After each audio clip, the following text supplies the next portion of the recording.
দিনাজপুরে পল্লী বিদ্যুতের ট্রান্সফরমার চুরির ঘটনা বেড়েই চলছে। এ নিয়ে বিস্তারিত জানবো। দিনাজপুর থেকে যুক্ত আছেন সহকর্মী এস.এম. আলমগীর। আলমগীর, দিনাজপুরে ট্রান্সফরমার চুরির ঘটনা এটি কি সম্প্রতি বেড়ে গেছে, না এর আগেও এরকমই চুরি হতো?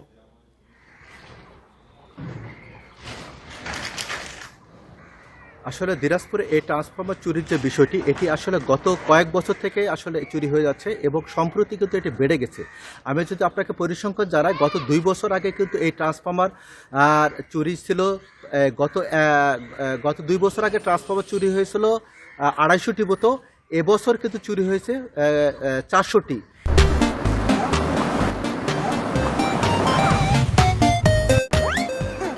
সেই হিসেবে বলা চলে এই ট্রান্সফরমার চুরি কিন্তু প্রায় মহামারী আকারে ধারণ করেছে। আমি এইবার যখন পরিসংখ্যান নিতে চাই, আমি এমন মানুষকে পেয়েছি তার 1 বছরে ট্রান্সফরমার চুরি হয়েছে 3 বার। আপনাকে বলে রাখি যে একটি ট্রান্সফরমার, যখন 5 কেবির একটি ট্রান্সফরমার কিন্তু দাম হচ্ছে 60,000 টাকা। ফলে একটা ট্রান্সফরমার যখন চুরি হয়, পল্লী বিদ্যুতে একটি ট্রান্সফরমার চুরি হলে প্রথম অবস্থায় তাকে পল্লী বিদ্যুৎ তাকে অর্ধেক দামে কিনতে হয় এবং পরবর্তীতে কিন্তু ট্রান্সফরমার তাকে পুরো দামে কিন্তু তাকে কিনতে হয়। ফলে ট্রান্সফরমার কিনতে কিন্তু অনেকে কিন্তু আসলে যারা ট্রান্সফরমার বাণিজ্যিকভাবে যারা ক্রয় করে, তারা কিন্তু আসলে পরবর্তীতে সেচ বা যারা বাণিজ্যিক কাজে ব্যবহার করে, তারা কিন্তু পরবর্তীতে সেই ব্যবসাগুলো কিন্তু তারা বাদ দিয়ে দিচ্ছে। এইভাবে কিন্তু ট্রান্সফরমার যারা বাণিজ্যিক যারা ক্রয় করতেছে, তারা অভিযোগ করতেছে শুধুমাত্র যারা বাণিজ্যিকভাবে যারা ট্রান্সফরমার তারা কিনতেছে, শুধুমাত্র তাদের ট্রান্সফরমারগুলো চুরি হচ্ছে। পল্লী বিদ্যুৎ আবাসিকভাবে যে ট্রান্সফরমারগুলো দিচ্ছে, সেই ট্রান্সফরমারগুলো কিন্তু চুরি করছে না।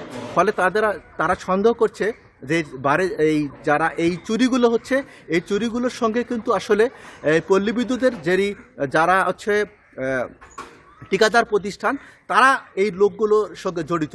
কারণ একটি আপনার 11,000 ভোল্টের যে পিলার রয়েছে, 11,000 ভোল্টের যে বিদ্যুৎ, সেখানে কিন্তু আসলে পল্লী বিদ্যুতের লোক বা যারা এটাতে দক্ষ, তারা ছাড়া কিন্তু আর কোনটি বাণিজ্যিক এবং কোনটি হচ্ছে পল্লী বিদ্যুতের বিনামূল্যে দেওয়া ট্রান্সফরমার, সেটি কিন্তু আসলে চিহ্নিত করা সম্ভব নয়। যার কারণে কিন্তু আসলে এই চুরিগুলো কিন্তু পল্লী বিদ্যুতের লোক এবং পল্লী বিদ্যুতের যারা ঠিকাদার প্রতিষ্ঠান, তারা ছাড়া এটি আসলে চুরি করা সম্ভব নয় বলে তারা জানিয়েছেন। আর এর ফলে কিন্তু যেভাবে ট্রান্সফরমার চুরি হচ্ছে, যার কারণে সেচের সময় সেচ এবং বাণিজ্যিক কার্যক্রমগুলো বিশেষ করে গ্রাম পর্যায়ে কিন্তু ব্যাহত হচ্ছে এবং এই ট্রান্সফরমার চুরিগুলো কিন্তু ব্যাপকভাবে আপনার বৃদ্ধি পেয়েছে। ফলে যখন আপনার গ্রীষ্মকালীন সময় এবং সেচের সময় কিন্তু আপনার বিদ্যুৎ সরবরাহ কিন্তু চরমভাবে ব্যাহত হচ্ছে। ফলে তারা এই ট্রান্সফরমার চুরি রোধে পল্লী বিদ্যুৎকে তারা জানিয়েছেন যে কোনো ধরনের প্রযুক্তিগত সহায়তা তারা দেওয়ার আহ্বান জানিয়েছেন।